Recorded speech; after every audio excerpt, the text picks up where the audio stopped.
안녕하세요. 투자의 신에 오신 여러분을 환영합니다. 자, 지금부터 1시간 동안 토마토TV의 투자의 신들과 함께 여러분을 투자의 신의 길로 이끌어 드리도록 하겠습니다.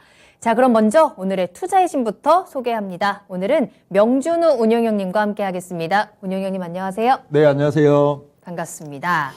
자, 그럼 지금부터 여러분들께서는 유튜브 실시간 채팅으로 저희와 함께 해주시면 되겠습니다. 유튜브에 토마토TV 검색하고 들어오시면 되겠고요. 실시간 채팅창을 통해서 여러분들이 나누고 싶은 대화, 궁금하신 부분들 자유롭게 올려주시면 되겠습니다. 시장에 대해서 궁금한 부분들 올려주시고요. 또 종목 진단도 저희가 시간이 된다면 중간중간 저희가 함께 이야기 나누고 있기 때문에 궁금하신 종목명, 매수가, 비중도 계속해서 올려주시길 바라겠습니다. 지금부터 여러분들과 소통하면서 1시간을 채워보도록 할게요. 자, 그럼 먼저 지금 함께 하시는 분들 인사하고 출발을 하겠습니다. 자, 오늘도 우리의 단골 시청자분들이시죠. 쫄보님, 준호님, 그리고 오렌지님 함께하고 계십니다. 귀염야옹님께서 홍시빛깔 한보람 외쳐주셨네요. 자, 그리고 매도는 예술, 나는 똥손님께서 뿅 하고 나타나 주셨고요. 그리고 마로니의 입새님도 잘 오셨습니다. 오늘 시장 어떻게 보내셨는지, 그리고 이게 좀 궁금하더라 하는 부분들, 나 이거 좀 걱정되는데 어떻게 해석을 하고 어떻게 대응하면 될까요? 뭐든지 좋습니다. 여러분들 궁금하신 내용들 계속해서 같이 이야기 나눠주시길 바랄게요. 저는 오늘 오전에 공항을 다녀왔습니다, 여러분. 공항의 그 특유의 냄새 아시나요, 혹시? 뭔가 해방의 냄새. 그렇죠. 뭔가 흥분되는 그쵸? 그런 냄새죠. 자유의 냄새. 그냥 네. 가는 것만으로도 뭔가 설레는 그 공항에 오늘 이제 해외로 나가는 친구가 있어서 배웅을 하러 잠깐 갔다 왔는데 냄새만 맡고 비행기를 타지 못해서 참 아쉬웠습니다.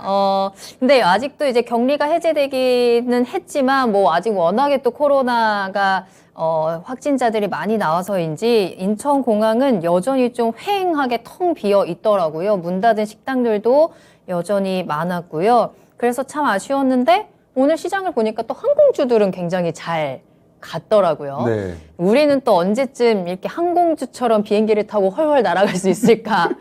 참 아쉬움이 많이 남는 오늘 하루였는데 운영님은 마지막으로 비행기 타고 해외여행 가신 게 언제세요? 한 3, 4년 된 것 같은데요? 3, 4년? 예. 코로나 전이네요. 그럼 딱 코로나 전에 예. 3, 4년? 그쵸. 예. 어디로 코로나 가셨는지 전이었죠. 기억나세요? 그때 유럽도 갔었고. 진짜요? 예. 유럽을 한 번도 못 가봐가지고 예. 저는 계속 이 아시아, 동남아 예. 이게 멀리를 아직 못 가봐서 저도 예. 만약에 이 코로나 풀린다면 그때는 좀 비행기 타고 막 멀리 꼭 가보고 싶어요. 네.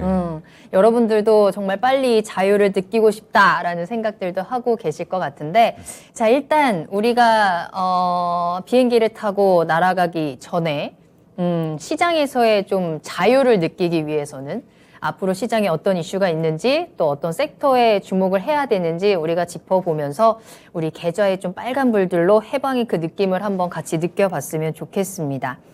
자, 그러면 오늘의 이야기를 본격적으로 시작해 볼 텐데요.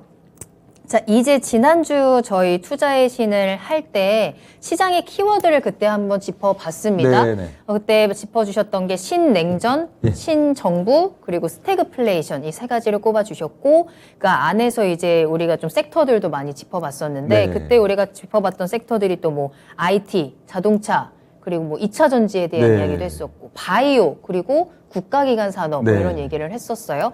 지난주 이야기를 잠깐 뭐 우리가 복습을 하는 의미에서 요 각 키워드마다 어떤 섹터들이 조금 더 유리하고 어떤 섹터들이 조금 더 불리한지 한번 이야기를 해보면 좋을 것 같은데 먼저 신냉전에서는 어떤 섹터가 가장 네, 뭐 지난주나 지금 마찬가지로요. 아직 계속해서 이 냉전이 진행이 되고 있기 뭐 때문에 근래 지금 지난달 말 이번 달 지금 계속 드린 얘기는 2차 전지 전기차 수소 산업 맞아요. 이전수 이거는 무조건 비중을 많이 줄여야 된다. 네네. 연중에서도 많이 빠질 수 있다. 지금도 이번 주도 지난주 이제 방송 이후에 수요일부터 오늘까지도 뭐 계속 빠지잖아요, 그냥. 맞아요. 날마다 빠집니다. 그냥 뭐 2차 전지, 전기차 그냥 날마다 빠지는 그런 양상들인데 이쪽은 올해 뭐 3대 그냥 완전 직격탄 맞는 쪽이니까 굉장히 그런 면 있고 네. 그리고 사는 쪽은 반면에 사는 쪽은 쪽. 네. 역시 국가기관 산업 계속 또 눌림 있고 또 올라가고 눌림 있고 또 올라가는 과정들이 있어도 네. 그래도 중심값을 올 여름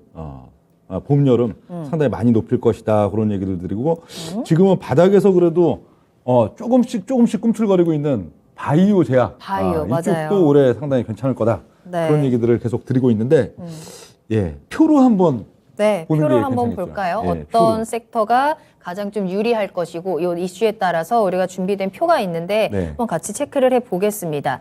일단 표를 보니까 예. 신냉전에서는 치명적이라는 단어가 저 표에서 예. 일단 가장 눈에 띄어요. 아무래도 2차 전지, 전기차, 수소 산업이 치명적이라는 표현을 쓰셨어요. 그렇죠. 여기 네 가지 단어가 있죠. 치명적, 적대적, 중립적, 중립적, 우호적. 우호적. 예, 아시겠지만 뭐 우호적인 게 좋은 거고요. 당연하죠. 예, 그렇죠. 그리고 적대적인 건 어떻든 좀 안 좋은 거고 치명적인 건 아주 안 좋은 거다 그렇게 네. 볼 수가 있겠는데 올해 키워드는 그렇죠. 신냉전 이게 신냉전 부분이 뭐 지금 뭐 우크라이나 러시아의 전쟁은 언제 끝날지 어떻게 될지 뭐 지금 뭐 바로 점점 좀 뭔가 안 좋아지는 그런 분위기긴 한데 이게 또 장기화될 수도 있다라고 예. 말씀을 해주셨잖아요. 예, 그거는, 예, 뭐, 우크라이나 그건 뭐 한 7, 8월 얘기를 들었는데 그건 그렇죠. 사실 뭐 그냥, 보장할 수는 없는 얘기고, 그렇죠, 예, 그렇죠. 제가 봤을 때 그렇다는 거고. 어. 근데 그게 지금 뭐 우크라이나, 러시아 전쟁이 중요한 게 아니고 네. 신냉전이 시작됐다는 게 중요한 거죠. 지금 거의 한 30년 가까운 완전 좀 상당히 그래도 평화의 시기인데 각 국가들이 이제 뭐 교역도 원활하게 자유롭게 하고 어떤 네. 딱 극과 극이 크게 맞물리지 않는 지역적으로 뭐 싸움은 있어도 네. 그런 상황들이 이제 끝나고 거의 이제 30여 년 만에 신냉전 각 이제 뭐 저쪽 러시아를 필두로 그쪽 또 중국 하나의 또 중동이나 아니면 또 이제 남미 뭐 등등의 각 국가들이 이제 그때그때 이익에 따라서 거의 막 그냥 극을 나눠서 좀 이전 투구하는 그런 양상들이 앞으로 이제 시작되는 단계이기 때문에 네. 이 신냉전은 꼭 올해뿐만 아니고 올 내년 뭐 상당 기간 동안에 지금 키워드인데 이제 시작된 거고요. 네. 신정부는 어떻든 지난주 이제 대선을 필두로 이제 새 정부는 어떻든 출범이 지금 이것도 되는 이제부터 부분인데 시작이죠, 본격적으로. 그렇죠. 이제 어떻든 또 시작인 그런 단계인데 네. 보고 있고요. 그리고 스태그플레이션 역시 이것도 신냉전이랑 관계가 없을 수는 없는데 물가는 그냥 계속 올라가는데 물가 맞아요. 올라가는데 사실 이제 또 경기는 상당히 좀 불황이고 사람들의 이제 그렇죠. 지갑은 점점 얇아지고 하는 부분들. 아까 말씀드렸을 때 그 항공 네. 공항 가셨다 그 얘기를 들었을 때 좀 안타까운 면이 약간 있더라고요. 어떤 게 예를 들어 안타까워요? 코로나가 좀 한 1년 전에 종식됐다 했다면 난리 났겠죠. 그럼요. 이게 리오프닝이 한 1년 전에 왔다면은 이미 사람들이 공항은 거의 한 6개월이 아니고 한 1년 이상 항공권도 아예 미리 동인하고 몇 배 그냥 평소 그쵸. 가격보다 높이 저걸 해도 막 그런 양상들이었을 건데 지금은 예를 들어 이제 올 봄, 뭐 늦봄, 뭐 여름 이런 때 이제 리오프닝 어느 정도 이제 각 국가 간에 막 이제 또 비행기도 자유롭게 타고 여행도 갈 수 있는 단계가 돼도 그렇게 막 효과가 막 크게 나올 것 같지는 않아요. 사람들이 이제 돈이 없어요. 지갑이 없어서. 굉장히 얇아요. 지금 뭐 보면 이제 주식 요인도 너무 있고 공감해요. 그렇죠. 뭐 코인 요인도 있고 등등 네. 있지만 작년 초에 똑같은 상황이라면 너도 나도 어떻든 그냥 뭐 빚을 내서라도 막 저걸 하는데 지금 뭐 빚도 내기 어렵잖아요. 그런 웃을 일이 단계니까 아니에요, 진짜. 이게 스태그플레이션이 네. 이제 본격화되는 그런 부분들인데 이 세 가지 키워드가 상당히 오래 진행됩니다. 이제 막 시작인데 근데 이 세 가지 키워드를 놓고선 여기에서 이제 상당히 또 중요한 변수가 되고 있는데 변수가 될 건데 크게 봤을 때 네 개의 섹터 놓고서 네. 이제 이걸 비교해 보면은 뭐 가장 보편적으로 이제 뭐 반도체 필두로 한 뭐 IT, 자동차 그걸 하나의 군으로 놓고요. 그렇죠. 대표적인 뭐 수출 기업들이죠. 우리나라 네. 뭐 돈 벌어들이는. 그리고 이제 2차 전지, 전기차, 수소 산업 하나의 또 이제 군단들 주식 시장에서 상당히 또 비중이 있으니까요.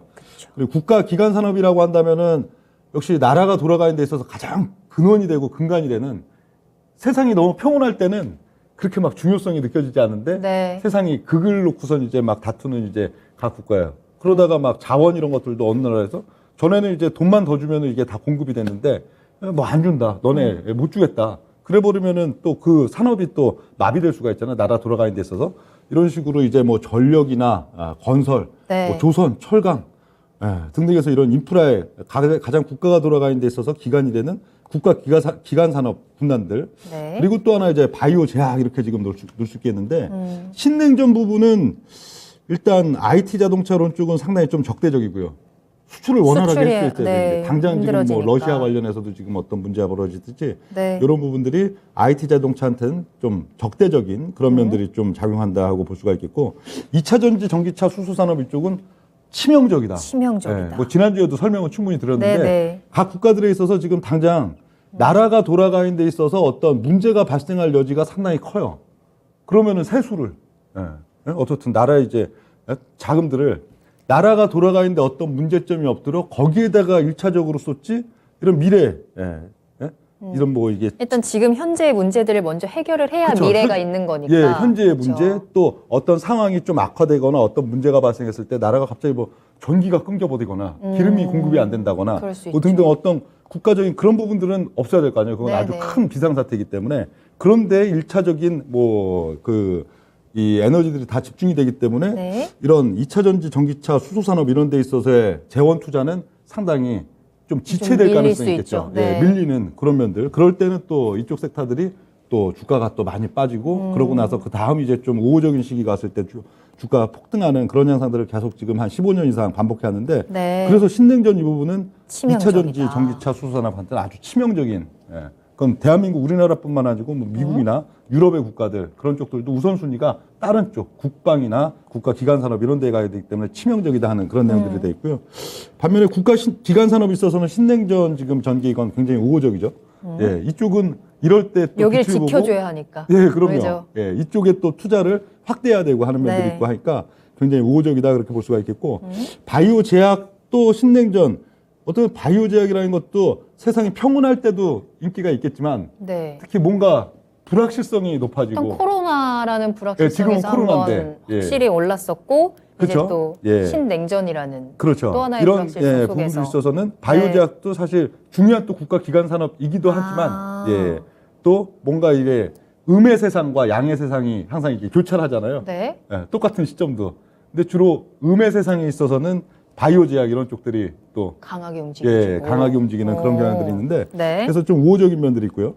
이 신정부. 신정부 이제 뭐 들어서는 그런 부분들이 있어서는 IT 자동차 뭐 중립적이라고 볼 수 있겠죠. 나라에서 이게 우리나라에 진짜 수출에 있어서 가장 기관이 되고 중심이 되는 그런 쪽인데 예, 거기 있어서 소홀히 할 수는 없지만 그렇다고 이쪽은 이미 상당히 이미 각 기업들 자체도 캐시를 많이 벌어들이고 있는 그런 단계에서 또 R&D 비용도 충분히 있는 단계이기 때문에 정부에서 네. 뭐 집중적으로 밀고 할 이유는 없습니다. 어. 기업 자체가 이제 또 그런 사항들을 대처해야 되는 면들인데 중립적. 2차 전지 전기차 수소 산업도 좀 중립적이라고 볼 수 있겠죠. 신정부 출범 부분이 뭐 네. 우호적이거나 적대적이보단 중립적이다 볼 수가 있겠고 국가 기관 산업 부분은 현재 상황들이 있어서는 상당히 우호적. 네. 바이오 제약 여기도 상당히 좀 우호적일 수가 있는 지금 상황들이 신정부에서 바이오 제약이 왜 우호적이에요? 매우 우호적이죠. 그러니까 국가가 이제 어떤 지금 우리나라 이제 그 수출을 통해서 또 그 여러 가지 외화를 벌어들이는 부분들에 있어서 IT나 자동차 뭐 여러 가지 산업들이 이미 인류 내지는 초인류의 단계이기 때문에 거기서 성과를 더 내기는 또 어려운 그런 면들이 있단 말이에요. 그렇죠? 금메달을 예를 들어 육상에서 50개가 걸려 있는데 25개를 우리나라가 따고 있다. 근데 거기서 뭐 더 뭘 뭐 노력을 한다고 더 따기는 어려운 단계인데 바이오 제약은 전 세계적으로 시장 규모는 어마어마하게 크죠.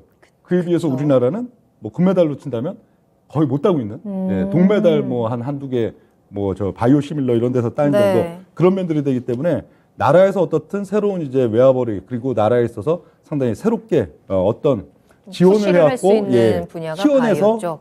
뭔가 성과를 낼 수 있는 부분들이 바이오 제약이기 때문에 이거는 뭐 이번에 윤석열 대통령이 지금 당선이 됐지만 네. 또 이재명 후보가 대통령으로 당선됐다 하더라도 상당히 신정부에 있어서 우호적으로 그렇구나. 그 작용했을 부분들이다 그렇게 좀 볼 수가 있겠고요. 네.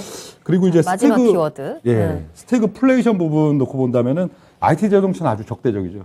예, 이건 일단 지갑이 네. 얇아지는 부분들 속에서 원가 자체 상당히 오르는 그런 요인들이기 때문에 적대적이다 볼 수가 있겠고 2차 전지 전기차 수소 산업 이쪽은 치명적인 부분들이 되겠죠. 네. 예, 원가는 오르는 부분을 떠나 가지고 기본적인 이제 재료 뭐 니켈도 지금 뭐 그런 이슈가 최근에 있었지만 상당히 그런 공급받는 부분들에 있어서 또 치명적인 요인이 될 수 있고 또 이 스태그플레이션 부분은 이런 쪽들 네. 그렇죠 전기차나 뭐 이런 쪽들에 있어서 상당히 치명적일 수밖에 그쵸. 없네요. 정말 소비자들 치명적이라는 단어가 와닿는 섹터인 것 같아요. 예, 그런 면들로 지금 상당히 치명적인 부분이 될 수 있다. 그런 면들이 네. 되고 국가 기관 산업이 있어서도 그렇게 우호적인 요소는 아니죠. 스태그플레이션 부분은. 네. 예, 원가 있어가지고는 상당히 뭐 유가나 뭐 이런 또 자원 가격 올라가는 부분들은 적대적인. 그러니까 국가 기관 산업주들은 앞으로도 계속 그럴 것 같아요. 올 뭐 봄 넘어가면서 여름 넘어가면서 예, 가을 가면서도 있어서도 주가가 좀 이제 뭐 1, 2주 정도 좀 강했다. 그럼 역시 또 이것도 지금 사실 좀 뭔가 악재 요인이 분명히 있지 않느냐 하면서 또 이렇게 또 예, 네. 누르고 조정받는 시간들이 나오고 그러다 보면은 또 대중들이 좀 뭐 한 두세 주 좀 한두 주 정도 좀 조정 나오고 해갖고 관심 떨어지면은 역시 또 우호적인 면들이 많거든요. 그래서 팍 또 치고 올라가고 그런 양상들이 계속 반복될 가능성이 높다 그렇게 지금 보여지고요. 네. 그리고 바이오 제약이야 뭐 스태그플레이션이 있어서는 중립적이죠. 중립적. 그렇죠. 뭐 원가 관련된 어떤 요인들이 있는 것도 아니고 하기 때문에 상당히 중립적인 면. 그래서 지금 신냉전, 신정부, 스태그플레이션 세 가지를 같이 놓고 봤을 때는 가장 유리한 우려되는 쪽이 섹터는 예. 2차 전지 전기차 수소 산업이고 그렇죠. 그게 그냥 딱 나오는 가장 거고. 좋아 보이는 거는 바이오 네. 제약이고 이게 그렇죠. 딱 이렇게 정리가 일단은 되네요. 네, 어. 그렇습니다. 그러면 일단 우리는 우려되는 쪽부터 좀 체크를 해봐야 될 것 같은 게 네. 지난주에도 말씀드렸지만 2차 전지 전기차 특히나 이쪽에 이제 우리 개인 투자자들이 많이 좀 관심도 많았고 투자도 좀 많이 매수도 많이 하셨을 것 같은데 지금 이 새로운 키워드 세 가지 안에서 좀 가장 걱정되는 부분이란 말이죠. 자, 그렇다면 2차 전지 관련주들이 지난주부터 시작해서 지금 계속해서 뭐 지난주뿐만이 아니죠. 네, 벌써 한달 계속해서 가까이 됐습니다. 빠지고 네. 있고 이게 과연 어디까지 빠질 것이냐. 우리가 네. 2차 전지 관련주는 그러면 언제쯤 우리가 다시 한번 이 반등을 기대해보고 좀 기다려볼 수 있을까. 이 부분을 좀 체크를 해봐야 될 것 같은데 2차 전지의 대표 종목이라고 하면 일단 LG화학 그리고 최근에는 LG 에너지 솔루션도 우리가 좀 체크를 해보잖아요. 그렇죠. 예. 이런 대표적인 종목들과 함께 2차 전지주의 앞으로 전망 어떻게 체크를 할까요? 네. 일단 지금 신냉전 개시 지난달 한 중순부터죠. 전쟁은 한 2월 24일부터인가도 신냉전 국면 지금 또 들어온 게 한 2월 중순인데 네. 그 이후에 이미 이전수 2차 전지 전기차 수소 이쪽에 급락 강화는 그때부터도 이미 전개가 되기 시작했죠. 2월 중순 LG화학부터 이제 단적으로 보면요. LG화학 30분봉 차트 한번 볼까요? 네. 예, 보면은 지금 거진 2월 17일 그때만 해도 그때도 이미 주가는 많이 빠진 상태긴 했죠. 작년도 이제 연말 올 연초 넘으면서 많이 빠졌던 65만 원이었는데 그때 대비로도 한 달 동안에 많이 빠졌습니다. 거의 한 33%. 예, 지금 한 달 만에. 그렇죠. 65만 원에서 오늘 종가 기준 43만 9천 원이니까 네. 33% 지금 급락 중인 그런 지금 양상들인데 예, 지금 이쪽 2차 전지, 전기차, 수소 이런 쪽 라인들 있어가지고는 종목별로 지금 그래도 어디죠? 삼성 SDI나 또 뭐 포스코 케미칼 뭐 등등 해갖고 지난달 말까지는 그래도 어떻게 버텨보다가 또 이번 달 오니까 그냥 또 와장창 또 빠지는 그런 식으로 서로 이제 순번을 달리해가면서 급락세가 전개되고 있는 그런 네. 양상들 지금 되고 있는데요. 예, 이게 바닥이 어딜지가 사실 또 그러니까요. 궁금하시겠죠? 굉장히 오랫동안 지금 빠지고 있는 상황이고 예. 최근 들어서 더 지금 가파르게 내려가고 있는 상황이어서 특히나 이제 LG화학 이야기하면 LG 에너지 솔루션 얘기 안 할 수 없거든요. 네. 근데 이 종목 역시 지금 상장한 이후에 40만 원 깨고 이제 내려왔단 말이죠. 오늘까지도 더 내려가고 있는 상황이어서 이 LG 에너지 솔루션이 워낙에 또 기대를 많이 받고 상장을 했던 종목이라 네. 많은 분들 조금 많이 좀 답답하실 것 같습니다. 이 종목은 어때요? 예. LG 이게 에너지 솔루션은 2차 전지로서만 어떤 주가를 분석하는 것보다는 역시 그 IPO 작년도 또 굉장히 인기주들 네, 그 네, 네. 엄청난 프리미엄을 안고선 또 신규 상장됐던 다른 종목 그대로 보면 됩니다. 뭐 보면 뭐 SK 바이오사이언스라든지 뭐 크래프톤이라든지 또 카카오 계열의 이제 또 IPO 종목이라든지 보면은 줄줄줄줄 빠졌잖아요. 그러니까요. 저점인가 싶으면 또 저점에서 줄줄줄 빠지고 그런 양상들이 어떻든 그건 올 뭐 한 여름 정도까지 계속 얘도 어쩔 나타날 수 없어요. 부분인데 예, 그건 2차 전지 요인뿐만이라기보다도 그냥 신규 상장 때 이제 프리미엄 자체가 워낙 워낙에 높게 높았어서. 시초가가 나왔기 때문에 또 네. 그런 면이다 그렇게 볼 수가 있겠고요. 일단 그래도 가장 또 대표적인 종목들 놓고 봐야 되겠죠. 그 다음은 어떤 예. 게 있을까요? SDI? 예, SDI. 지난주에도 SDI가 30만 원이 올 여름 정도까지 깨질 거다. 그런 얘기들은 드렸었습니다. 맞아요. 이 시간에도. 네. 한 26만 원, 7만 원 그런 부분들인데 차트는 안 보여드렸었죠. 그러니까 이게 주식이라는 게 그렇습니다. 주식이라는 게 어떤 섹터든 대시세를 내서 시장에서 이제 또 유동성을 확 빨아들이고 보통 고점에서 뭐 쌍봉 내지는 헤드앤숄더 그러고서 이제 대세가 하락하는 과정들 나오는데 이 대시세를 지금 만들고선 지금 빠지는 양상들 속에서는 결국 바닥을 쳐야 되는데 운용이 봤을 때 이 종목에 그래도 중장기에 바닥이 될 수 있는 그 요인은 가격대는 30만 원 슬쩍 깨진 가격. 앞으로 이게 월간 차트인데요. 네. 대략 이런 식으로 좀 전개될 걸로 보여요. 직전에도 보면은 대략 한 40만 원대 중반부, 40만 원대 초반부 거기서 등락 과정이 있었던 그런 영역에서는 좀 왔다 갔다 하는 양상 나오고 또 빠지고 반등 나오고 또 빠지고 반등 나오고 그러다 보면은 한 올 7, 8월 정도 되겠죠. 그 시점에는 30만 원 툭 깨지고 한 26, 7 정도 나올 걸로 보이는데 그 정도 와야 네. 이제 바닥을 좀 논할 수 있는 시점들 되고 바닥을 만들면은 바닥을 만들고 바로 또 올라가는 건 아닙니다. 바닥을 만들고 나서 그래도 상당한 시간, 뭐 짧게는 3 내지 6개월, 길게는 또 뭐 18개월 이상 이런 시점 동안에 밑에서 이제 또 왔다 갔다 하는 과정들 거쳐야 이제 대세 상승이 새롭게 또 시작되는 그런 면들이 되는데 네. 그래서 이쪽 라인들은 앞으로 올 봄과 여름 넘어가는 데 있어서도 주가가 추가적으로도 더 빠질 폭들이 상당히 있다. 그러니까 뭐 있다. 무조건 지금도 뭐 거의 한 1, 2주 이상 계속 빠졌기 때문에 이번 주 후반이나 다음 주 초에도 이제 반등은 나올 수 있겠죠. 그렇죠? 예. 주식이라는 게 뭐 어떤 목표가까지 빠진다 할 때 네. 일방향으로 가는 건 아닙니다. 그렇죠. 단기적으로 또 급락이 1, 2주 세게 나왔으면은 또 2, 3일, 3, 4일 반등 나오는 시점들도 나오고 그러다 보면 또 반등 이후에 추세적인 전환이 아닐까 하고선 또 대중들이 이제 뛰어들면 거기서 또 저점 깨고 빠지는 그런 양상이 반복될 건데 예, 현재 뭐 그런 시점이다 그렇게 보시면 그 되고요. 안에서 진짜 대응을 잘 해보셔야 되겠네요. 가지고 계신 분들이라면. 그렇죠. 기본적으로는 그렇죠. 기본적으로는 반등을 활용하든 어떤 식이든 비중을 계속 줄여나가고 네네. 줄여나가면서 연중에 그래도 중심값이 계속 높아질 종목들, 예, 국가기관 산업 그리고 또 이제 제약바이오 이런 쪽들에 있어서 그 종목들을 또 채워주고. 예, 눌림목 그것도 막 시세 분출 막 1, 2주 막 강할 때 막 쫓아보는 게 아니고 또 분출 나오다가 또 이제 한 뭐 1, 2주나 이렇게 또 조용할 때 그럴 때 가서 그쪽 비중도 높이고 그쪽 비중 높이고 그런 식으로 가면은 그래도 올 여름 정도 가서 보면은 훨씬 현재보다 어떤 좋은 기분으로 좋은 투자를 할 수가 있는데 네. 계속 그냥 물고 있어 버리면은 어떻게 되겠어요? 시간이 가면 갈수록 고통만 심해지고 그런 양상들 나타날 수 있다 볼 수가 있겠고요. 네. 다음은 이제 LNF 보겠습니다. LNF 같은 경우는 사실 뭐 또 이번 달 들어서 좀 빠지긴 하지만 그래도 뭐 LG화학이나 SDI 이런 것보다 상당히 좀 덜 빠져 있는 그런 지금 시점들인데 그래도 이것도 뭐 헤드앤숄더는 강하게 만들어 놓고 주가는 시세는 그래도 한 20배 대시세 됐었죠. 그러고 지금 이제 조정이 좀 나타나고 있는 단계인데 LNF 같은 경우에도 이게 올해 연중으로 본다면은 그 버블의 원점을 그렇다고 여길 보면 안 됩니다. 20년 네. 2월 달에 뭐 12,000원 이러고선 이렇게 찍혀 있는데 12,000원까지 빠질 리는 없죠. 왜냐하면 2년 동안에 버블이 세게 붙은 거지 기업 가치 상향 요인이 없는 건 아니거든요. 기업 가치 상향 요인도 충분히 있으나 네. 그것보다도 훨씬 있으나. 강하게 버블이 크게 왔던 부분들 그래서 버블을 다시 이제 뭐랄까요 거품을 이제 다시 걷어내고. 걷어내고 그러고 다음번 이제 시세를 준비하는 과정을 가져가야 되기 때문에 뭐 과거 저점 이렇게 빠지는 않습니다. 근데 이 운용률 봤을 땐 대략 한 6만 5천 원 정도가 되지 않을까? 10만 원을 6만 무려 5천 깨고 원.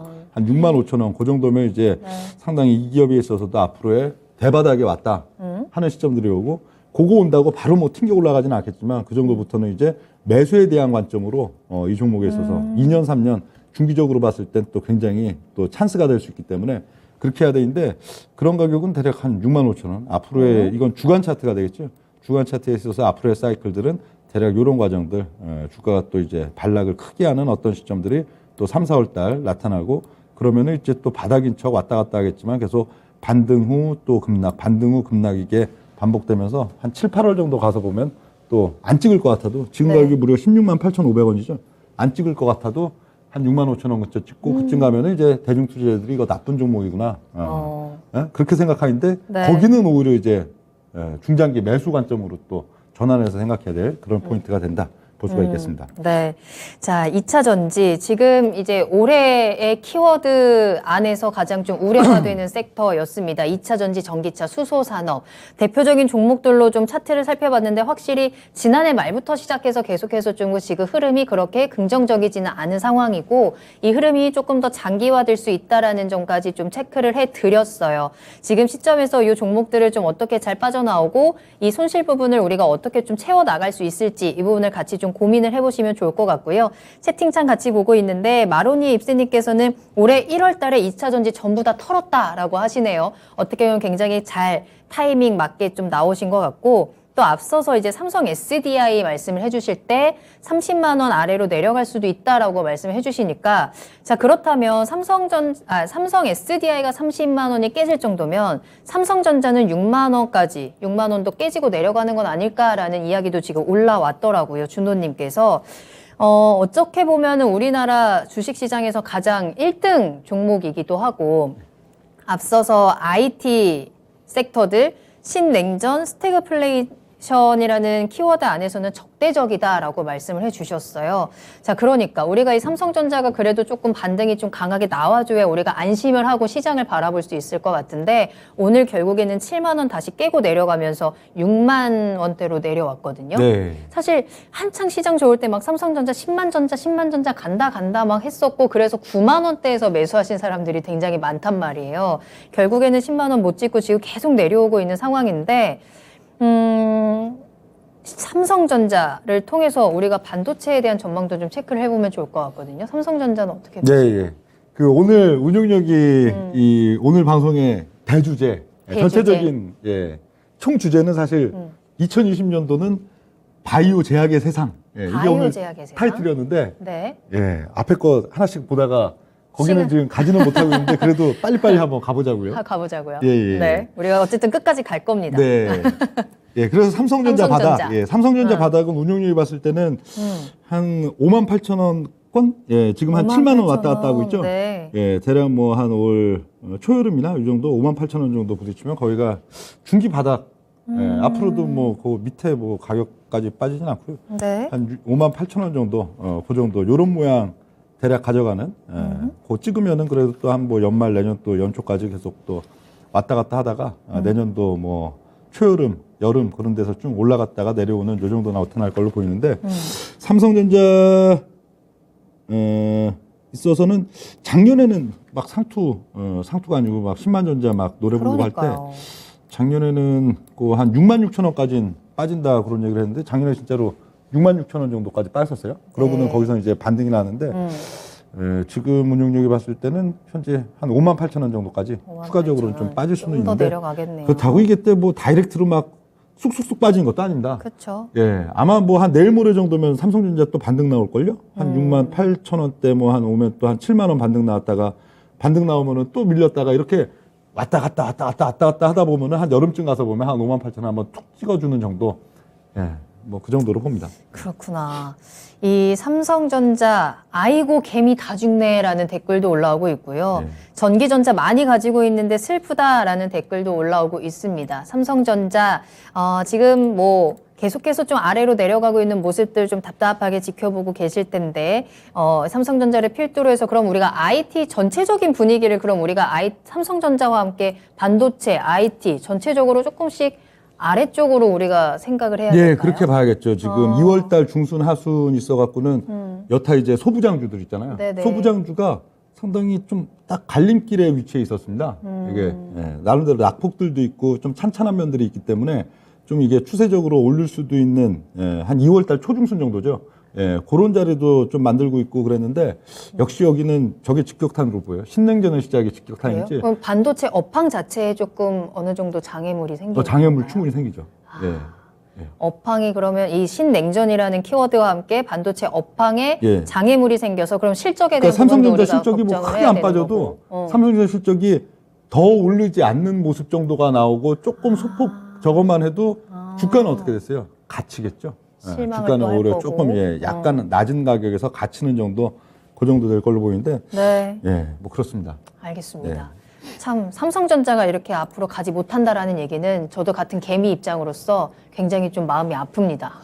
그러나 일반 투자자분들이 보통 삼성전자는 별로 안 해요. 예. 그래도 그죠? 하나씩은 삼성전자 왜 조금씩은 예. 삼성전자가 오히려 강할 때 개인 투자자분들은 굉장히 소외를 느낍니다. 그렇긴 예. 하죠. 그럼 지수는 가고 삼성전자 강인데 종목들이 그럴 땐 또 잘 안 오르죠. 대중주들이. 그렇긴 하죠. 예. 삼성전자 조금 약간 좀 이렇게 좀 그 재미없는 단계에 이래 있어야 예. 대중주들이 탄력이 가니까 또 그게 또 동전의 양면 같은 면이 있습니다. 알겠습니다. 자, 그렇다면 바로 이제 다음 섹터 한번 살펴볼게요. 예. 국가기관 산업입니다. 예, 예. 국가기관 산업이라고 하면 앞서 말씀해 주신 것처럼 전기 관련된 종목들, 그리고 이제 건설 관련 종목들. 네. 그래서 사실 이 건설주는 이제 약간 또 정책주로도, 그렇죠. 그럼요. 대선과 예. 관련해서 정책주로도 지금 현재 굉장히 분위기가 좋은 섹터이기는 한데 이 섹터는 우리가 어디부터 살펴볼까요? 국가기관 네, 이 산업? 국가기관 산업 관련주는 올해 3대 키워드에 있어서 그래도 우호적인 쪽에 속하는 그쪽이 네. 되겠는데요. 대표적으로 일단 한전, 뭐 현대건설 이런 거 한번 보겠습니다. 네. 한국전력을 보시면은 이게 이 한국전력도 그냥 뭐 한 20년째 안 움직이고 있는 것 같아도 나름대로 시장에서 주목받고 좀 대세 상승 비슷하게 한 적이 있습니다. 지금 보면 2013년도에서 2015년 넘어갈 때 보면 주가가 그래도 거의 한 3배 이상 그랬네요. 오르는 시점도 있었어요. 그랬네요. 그러니까 나름대로 이게 하나의 버블 단계죠. 1, 2, 3 해갖고 이제 대세 상승 그게 나왔는데 결국 어떻게 빠져요? 결국은 오른 거 그대로 빠지죠. 오른 거. 그러니까. 예, 그대로 빠지고 빠지고 나서도 지금 거의 한 1년 반, 2년 이상 좀 침체기 속에 쌍바닥 비슷한 모양 지금 나오니까 어떻게 되나요, 근래?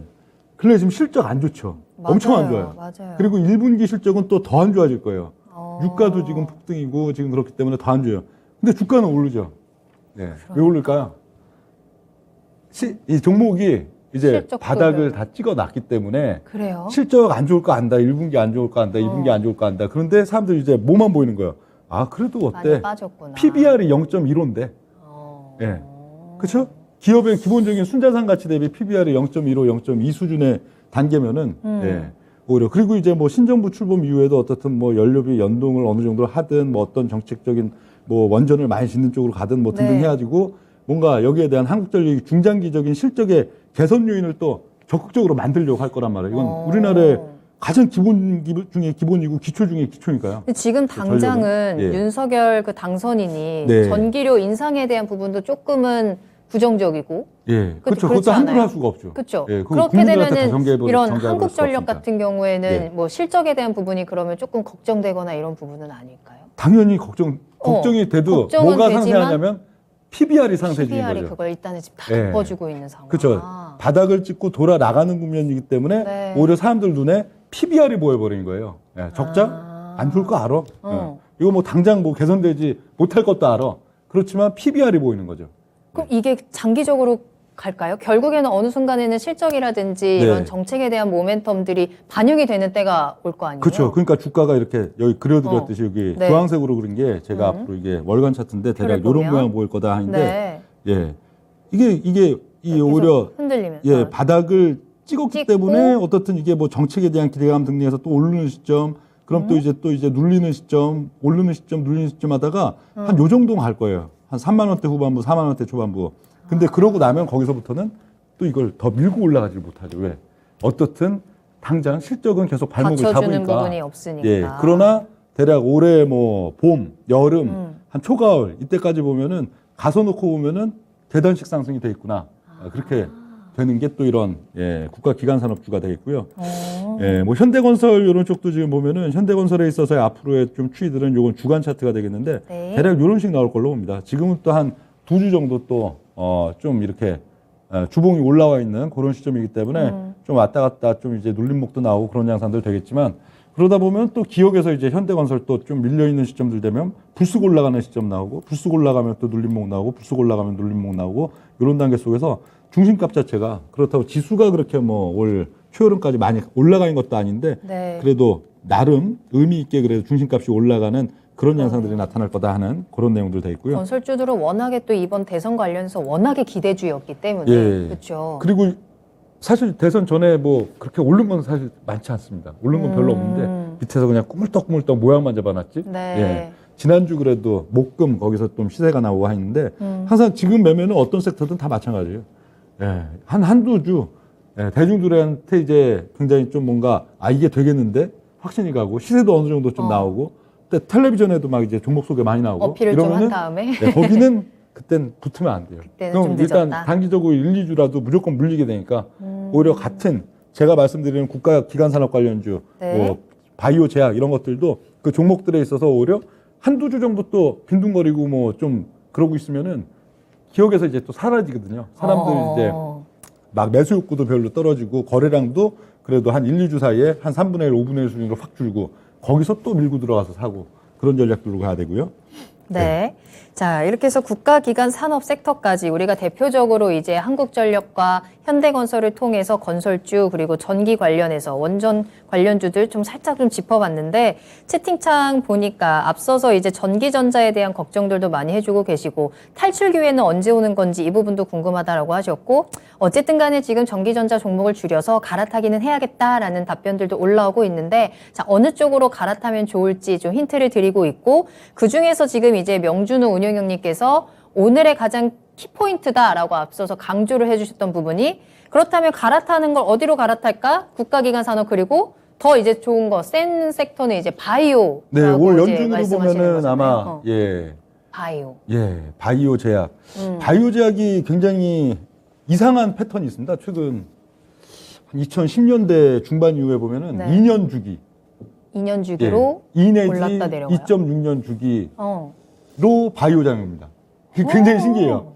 다 그 시점별로 그걸 누가 일부러 상황도 그렇게 정한 것도 아닌데. 그렇죠. 그렇죠. 그 상황도 다 그 이유가 다른데 네. 바이오장이 이상하게 2년에서 2년 반 주기로 큰 바이오장들이 와, 계속 오는데요. 그렇구나. 가장 단적으로 2015년도가 이제 최근 2010년대 바이오장의 거의 시작이라 볼 수가 있겠는데 2010년도 한 3월 달부터 거의 한 1년 가까이 바이오장이 크게 오죠. 그때는 이슈가 한미약품, 한미사이언스. 그렇죠. 맞아요. 그래서 그쪽이 우리나라 기업도 이렇게 해외에서 마일스톤 크게 받고 이렇게 큰 수준을 이뤄낼 수가 있구나 하는 그 첫 번째 사례가 나오니까 한미약품, 한미사이언스만 처음에 오르다가 이제 제약바이오 거의 한 150개 이상의 종목들로 막 확산돼서 순환매 나오면서 거의 한 1년 가까운 제약바이오장이 크게 왔었는데요. 네. 그러고는 그 다음 이제 2017년 딱 한 2년 2개월 정도 지난 시점이죠.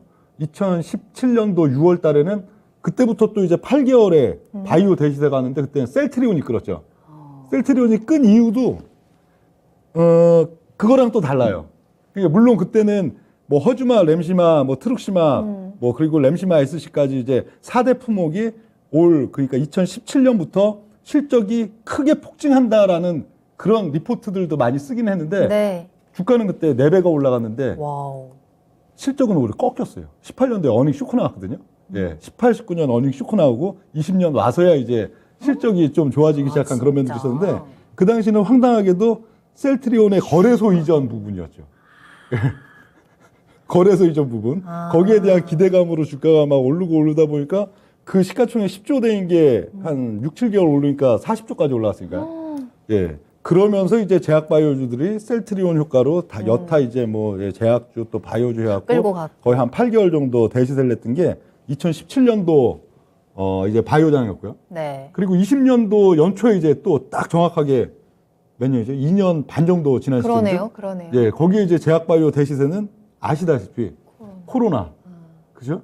그러면서 코로나 이제 터지고 그러면서 지수는 거의 한 2250에서 1400까지 한 달 동안 수직으로 폭락하는데 네. 거의 한 1800, 1900 무너진 시점부터 이제 바이오주는 올라가기 시작했죠. 맞아요. 지수가 이제 막 폭락하기 시작하는데 그러면서 거의 한 8, 9월 그때까지 6개월 이상을 이제 대세 상승장 초입부를 바이오 제약주가 거의 주도하는 그런 양상들을 줬던 건데 희한하게도 2년 주기예요. 그러면 2년에서 딱 2년 이제 3개월. 올해가 또 2년 지난 타이밍이긴 하네요, 확실히. 그렇죠. 2020년 3월에 그러네요. 2년 지난 시점이 지금 이제 올해 2022년 4월. 3월인데 이렇게 딱 되니까 희한하게 차트들도 이제 다 바닥 거의 대시세 났던 종목들이 빠지고 하면서 3분의 1토막, 5분의 1토막 막 10분의 1토막 어떤 종목은 맞아요. 나면서 이제 대바닥 종목별로 이제 치고 종목들이 이제 또 짜임새 있게 어떤 모양을 딱 준비하고 있는 그런 시점들이 되고요. 진짜 신기하다. 굉장히 신기한 게 지금 한국만 그런 게 아니고 네. 미국도 그래요. 아, 진짜요? 예, 미국도 지금 뭐 연말 연초해갖고 막 나스닥이고 다우고 막 폭락하면서 네. 다 망가졌거든요. 이게 뭐지? 예, 차트들이 다 망가졌는데 이게 뭐지? 제약 바이오만 딱 지금 이제 자리 잡고선 이미 밀고 올라가는 종목, 밀고 올라가려고 딱 모양 만들어 놓은 종목, 그러고 있는 거니까 이게 또 신기한 거죠. 너무 신기해요. 예. 그럼 이번에 바이오를 끌고 가는 종목은 네. 어떤 게 있을지 이제 그게 궁금한데요. 네. 한미약품, 셀트리온, 이번에는 그렇다면 과연 어떤 종목, 어떤 이슈가 네. 바이오를 좀 강하게 끌어줄까? 이슈 자체는 그래요. 이슈는 사실 답을 바이든 대통령이 내준 거나 마찬가지거든요. 바이든 대통령 뭐 취임하면서 그 뭐 집권 1년 차에도 계속 바이오 있어서 육성하겠다면서 세 가지 3대 섹터 계속 얘기하고 있습니다. 바이든 대통령은 그 어디죠? 암 정복을 다 할 수는 없겠지만 암 정복에 있어서 굉장히 자기 바이든 대통령의 임기 중에 뭔가 굉장히 의미 있는 어떤 집중적인 투자를 통해서 만들어내겠다. 암, 네. 알츠하이머, 당뇨 3대 섹터. 그래서 미국 바이오들도 지금 핵심 화두는 그거거든요. 그러다 보니까 바이든 대통령이 그런 얘기를 하니까 작년 같은 경우에 바이오젠이라고 있었죠. 알츠하이머 관련해 갖고 네. 굉장히 효능은 없는데 FDA 승인도 해주잖아요. 조건부 승인이긴 하지만 정책적으로 네. 그걸 이제 막 그쪽 이제 3대 섹터인 암, 알츠하이머 그리고 당뇨 이런 쪽들을 이제 글로벌 바이오 시장에 있어서도 집중적으로 지금 미는 그런 부분들이 되니까 그쪽인데 우리나라에 있어서도 역시 그쪽이 굉장히 신약이 강할 가능성이 높겠죠.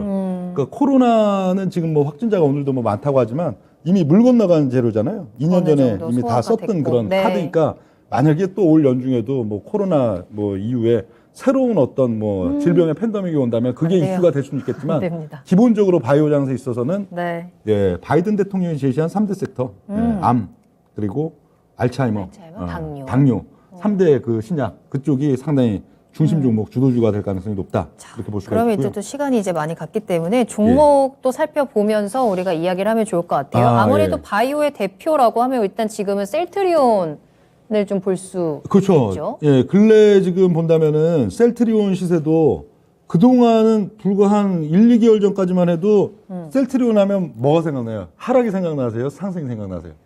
1, 2년 전이요. 1, 2년 전 얘기고 한두 달 전. 한두 달 전 셀트리온 예, 하락이요. 그렇죠. 셀트는 네. 뭐 반등 좀 나오면 또 빠지고 맞아요. 반등 좀 나오면 또 빠지고 하락의 셀트리온인데 최근에는 이번 주 어제인가요? 주말 넘으면서도 별 대단한 이슈도 아니에요. 뭐 이게 뭐 불확실성 해소됐다라는 거죠. 옛날 그 분식회계 이슈. 네. 저는 그 옛날에 다 해소됐는 줄 알았더니 판결은 아직 최종 저거는 아직 남아 있었나 봐요. 그건 사실 뭐 재료거리도 아닌데도 불구하고 주가에 긍정적인 영향을 주잖아요. 그게 그쵸. 바닥을 쳐서 그런 거거든요. 셀트리온 월간 차트 한번 본다면요. 네. 이 주식이라는 게 항상 이렇게 참 재밌습니다. 뭐 셀트리온 여기서 사신 분들도 사실 뭐 2020년 뭐 연말에든 여기 상투권 뭐 딱 뭐 항상 쌍봉 내지는 헤드앤숄더 보여주는데 거기 사신 분들도 여기까지 빠질 거라고는 생각 안 했겠죠. 여기까지 빠질 거라고 생각했으면은 팔았겠죠. 중간 과정에서도.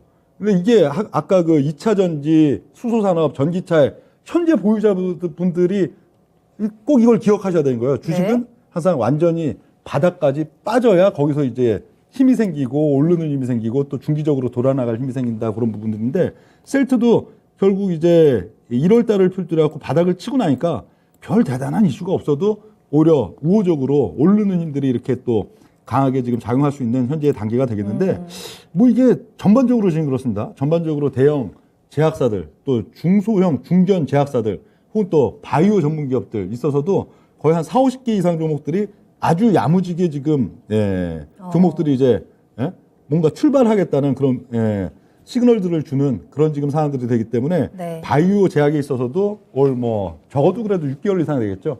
하나의 트렌드를 강하게 지금 가져갈 가능성이 높다. 특히 올해 같은 경우 이런 뭐 기본적으로는 부정적 이슈가 산재한 그런 틈새 속에서 제약 바이오의 양상들이 세질 수 있다 그렇게 볼 수 있겠고 한미 약품 쪽도 한번 보죠. 한미 약품도 정말 지금 야무지게 자리 잡혀 있습니다. 특히 최근에 좀 네. 호재 소식도 좀 많이 올라오고 있는 것 같아요. 그렇죠. 한미 계열들도. 그런데 한미약품도 지금 보면 아까 그 여기가 2015년도에 이제 대시세 그 시점이고요. 2015, 16. 이때 대시세가 나니까 2017년도 와. 바이오장에서는 낙폭에 대한 상승은 나와도 막 그걸 뚫고 올라가지 못하죠. 그리고 거기에 대해서 또 이제 반락 과정들 나오고 2020년 이제 뭐 코로나 이후에 이제 제약바이오 장세에선 별로 안 올랐죠. 그때 웬만한 뭐 바이오주들 보면 뭐 5배, 10배 이런 식으로 또 대형 제약사들도 많이 오른 종목들이 있는데 별로 안 올랐죠. 그러면서 이제 뭐요? 중장기 수렴을 하고 있죠. 수렴을 하고선 지금은 굉장히 야무지게 힘을 응축하고선 뭔가 사이클들을 준비하고 있는 그런 시점들인데 의외로 이런 종목들이 올 연중 또 제약바이오 있어서도 상당히 유의미한 월간 차트에 이런 시세 흐름들을 가져갈 가능성이 상당히 높은데 거기 있어서는 이슈가 무엇이 될까? 네. 그럼 크게 셋 중에 하나인데 뭐라고 딱 단정 지을 수는 없어요.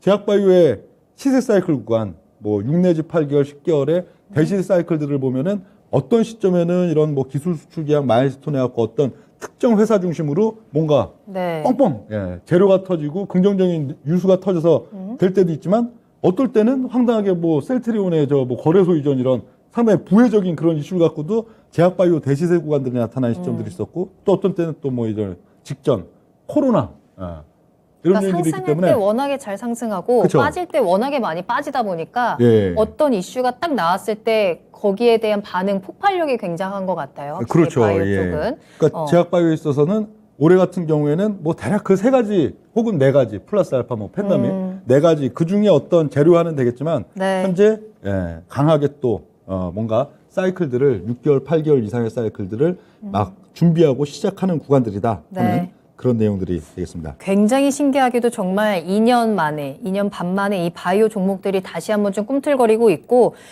미국 증시에서도 지금 이 바이오 섹터들이 조금씩 더 꿈틀거리면서 잘 버텨주고 있는 상황입니다. 그래서 오늘의 이제 키포인트는 우리 올해 증시에서는 바이오 제약의 다시 한번 이 대시세 사이클을 기대해 보면서 우리가 좀 실적이라든지 이런 종목들을 좀 잘 체크를 하면서 종목들 눈여겨보면 좋을 것 같아요. 채팅창 보니까 바이오가 가장 하기 어려운 섹터입니다 라는 글도 올라오고 있고, 자, 이제는 실적 좋은 바이오주는 올라가겠네요 라는 댓글도 올라오고 있습니다. 말씀하신 것처럼 바이오 종목들이 워낙에 좀 강하게 움직이고 강하게 올랐다가 강하게 빠지기 때문에 가장 무서운 섹터다라는 이야기들도 저도 많이 듣기는 했는데 그만큼 우리가 조금 더 면밀하게 살펴보고 우리가 좀 공부를 좀 잘 해가면서 조심스럽게 우리가 좀 접근을 해보면 근데 좋지 그거는 않을까. 또 다 마찬가지입니다. 사실 뭐 모든 전기차, 종목이? 2차 전지도 그렇긴 마찬가지고 하죠. 뭐 게임, 뭐 엔터테인도 마찬가지고 심지어 IT 소부장 이런 것들도 마찬가지입니다. 갈 때는 6개월, 8개월 동안에 5배, 10배 가는 종목들 막 그냥 수출을 하는데 대세 한번 무너지면 어떤 섹터든 3분의 1 토막, 5분의 1 토막 결국 그 종목이 네. 중장기적인 바닥이 되는 자리까지는 계속 빠지는 금연들이기 때문에 뭐 제약바이오 뭐 다르고 어떤 섹터 다르고 뭐 그런 건 그렇긴 없습니다. 하죠. 예. 용기를 좀 내보셔도 좋을 것 같고 그 용기에 대한 근거가 궁금하다라고 하신다면 계속해서 투자의 신 또 토마토 TV와 함께 하시면서 같이 좀 든든하게 갇혀 가시면 좋을 것 같아요. 이 얘기를 오늘 한 이야기를 조금 더 듣고 싶다. 그래서 어떤 종목들을 조금 더 볼까요?라는 내용이 궁금하시다면 내일 명준우 운용형님과 함께하는 유튜브 라이브 방송까지 꼭 함께 보시길 바라겠습니다. 자, 3월 16일 수요일 오후 4시고요. 신냉전, 신정부, 스태그플레이션이라는 주제로 이야기 나누겠습니다. 올 한 해를 이끌어갈 주식시장의 키워드 안에서 어느 부분에 우리가 주목을 해야 되는지 꼭 공개 방송을 통해서 잘 찾아가 보시길 바라겠습니다. 자, 이렇게 오늘 운용현님과 함께 시장에 대한 이야기 나눠봤고요. 운용현님과는 먼저 인사를 드리면서 저희는 내일 이 시간에 돌아오도록 하겠습니다. 다만 저희가 방송에서 전해드린 내용은 투자 판단에 대한 참고 자료입니다. 투자는 투자자 본인의 책임과 판단에 따라서 이루어져야 한다는 점 유의해 주시기 바랍니다. 자, 오늘도 모두 고생 많으셨고요. 저는 내일 이 시간에 돌아오겠습니다. 시청해주신 여러분 고맙습니다.